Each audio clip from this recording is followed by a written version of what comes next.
Hi everyone. I've been seeing some videos around YouTube recently about people talking about their experiences with Jordan Peterson's lectures and how what he's been saying and writing about has affected their lives. So I think it's pretty interesting that everybody seems to have a different view on it. They have different people take away different things from what they hear Jordan Peterson saying, and they have their own interpretations and their own lessons to learn from him. I haven't heard anyone talking about an experience that's quite the same as mine, so I thought perhaps it would be valuable for me to add my voice to that. To be honest, my life was pretty good before I started watching Jordan Peterson's lectures. I've been very lucky and I have a great life. I can't boast of getting an amazing job or getting a pay rise or losing weight or having any major dramatic changes that you might notice. But the changes have been psychological for me. The way that I view the world is completely different. As the Stoics teach us, the way that we perceive our life and the way that we experience the world is our life.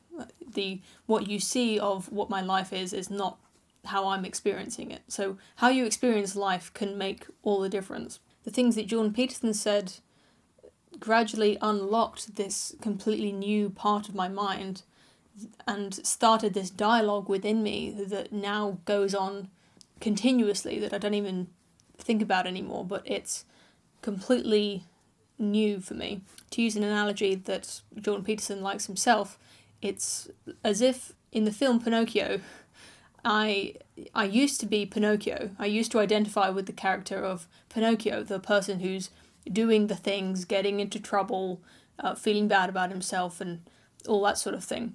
But now it's like I'm more identifying with Jiminy Cricket. I am the conscience. I'm the thing that watches what is going on and judges it and gives advice. I'm the conscience.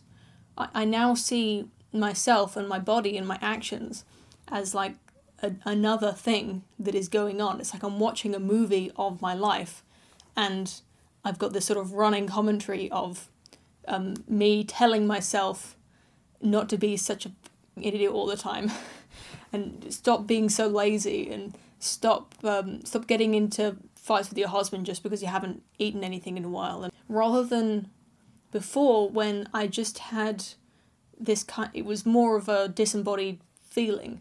It was just a general feeling of kind of self-loathing or guilt about myself. It's now like a clear voice. I don't mean a literal voice that I can hear, but it's like an inner monologue of observing myself and pointing out when I do things that are wrong. And what has been really helpful is that voice, that side of me that is judging me, has my best interests at heart, and that I'm constantly considering everything I do in the context of my broader life, how each of my tiny actions is going to affect my life going forward, and the way that all of those thousands of tiny actions add up to the person that I am. I now have this new view of my life as just a series of steps towards becoming a better person. Whereas before, when I was just sort of bumbling along doing what seemed right for each moment, it's like I now have a plan and a journey that I'm going on, that I'm constantly updating and just constantly reassessing what am I doing that is helping me along this route and what am I doing that's holding me back. And starting this channel was part of that thing, even though I never really wanted to be a famous YouTuber or even a full-time YouTuber. I feel like making these videos is making me into a better person because they force me to be honest, and they force me to confront the truth and to seek the truth, because those are all things that make pretty good videos. But that's kind of the way I've been thinking as well. I've been getting more honest in my life, and it's not like I'm perfect. I do still occasionally make excuses for myself if I'm embarrassed about something. If I'll laugh at a joke that I don't actually understand, but now I notice that I'm doing it, which is the first step to not doing that. I notice that I do it and I chastise myself for it. Whereas before I might have just let it go and not even remember that it happened. Now if I tell a lie, or if I'm dishonest, it sticks with me for the rest of the day, and I think about it and I run the scenario over and try and think of how I could have done that better. I mean, that's something that Jordan Peterson specifically talks about, that he started doing when he was growing up, talking about that inner voice, that inner version of you that is watching you, observing everything you do and scrutinizing your behavior and just telling you off when you do something wrong. There's no misstep so small that it doesn't bug me. Every time I sleep in too late in the morning, or every time I leave a mess in the kitchen, and every time I make my life worse by some infinitesimal amount, it bothers me now, and not in a toxic self-hating way, but just in a, why are you not being the best you can be? That's not good enough. You're capable of being better. And every time that I do something that is good, even if it's just a tiny thing, I feel good about that, because I know I'm on the road to being a better person. I know that each time I, clean up my room, or each time I, call my parents and say I love them, each time I let my better self win over my darker temptations or my laziness or stupidness, it's a small victory, and I acknowledge it, and I reward myself for that, not physically, but it just makes me feel good. And I wish everybody could feel this way. I wish that everybody could be fully responsible for their lives and try to be the best person they can, bit by bit, just step by step, try and improve themselves. I mean, that's something I've heard other people say about Jordan Peterson, and the world would be so much better if everybody could just work on themselves above everything else. Just try to be the best person you can be in every minute detail, and then the expression, take care of the pennies and the pounds look after themselves, right? Your behavior in the world will improve if you just improve yourself. And yet so many people refuse to listen to Jordan Peterson and won't listen to him because of the kind of political stuff that he's been wrapped up in. Particularly a lot of the things he say that upsets feminists, the things he said about postmodern neo-Marxism and all that kind of stuff that just freaks people out and makes them feel like he's some kind of far-right extremist.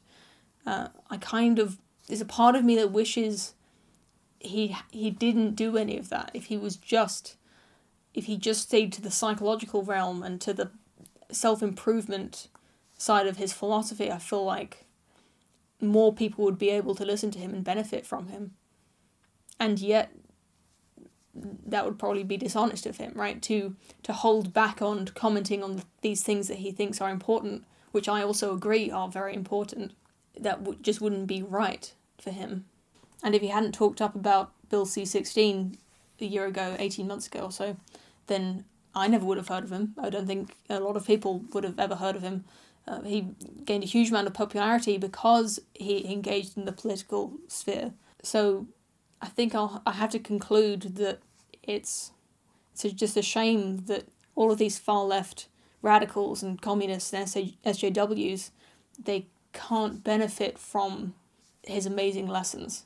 And I think a lot of them would be able to benefit a lot, because from my observation at least, it seems that a lot of these people who are political extremists on the left or on the right have dysfunction in their lives. They haven't got their lives in order. They haven't got tiny rooms. They're sort of deeply unhappy, and they have no meaning in their lives, and that's why they seek meaning in politics. If a communist started watching Jordan Peterson's lectures, even if they skipped all the bits about politics and just listened to the parts where he talked about self-improvement, it would probably lead them out of extremism naturally into a more stable, more neutral political position. And these days everything is so politicized, and politics is polarized, which means that everything is polarized. So now liking Jordan Peterson is a far-right position, and disliking him and hating him is the far-left position. So it's pretty difficult for any of those people to look past what he says about Marxism and feminism, and what he says about the left is keeping a lot of people from listening to what he says just in general, that isn't either left-wing or right-wing, but just useful for everybody. And I don't know if that's going to change anytime soon, but I hope it does.